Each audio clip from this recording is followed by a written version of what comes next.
All right, so I'm doing a maintenance here, boom. Like, all right, so I have no belt. Well, let me open this.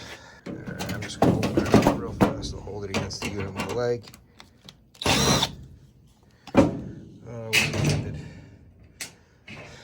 I mean, this thing has seen better days. A lot better days. Boom.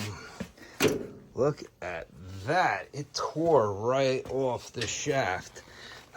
Interesting.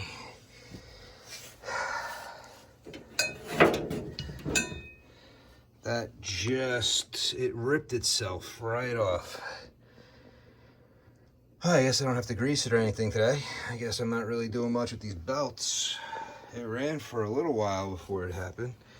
I'm gonna have to let them know, but I figured I would show you guys what I just ran into.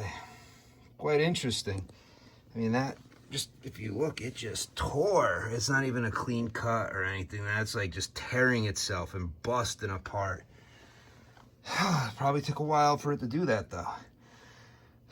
Because if you look at the metal, here it was broken first, I'm guessing, and this is the final tear. So it started, and that's right next to what, the keyway? Yeah, right next to the keyway it started ripping and worked its way around. As you see here, all the darker stuff ripped in the past, and then boom, that was the final. Well, I hope you guys enjoyed this video. I mean, I'm just showing you guys something that I ran into. I can't fix or do anything with it right now, but something that doesn't happen every day. But I mean, that shaft just ripped. I'm gonna have to tell him about it.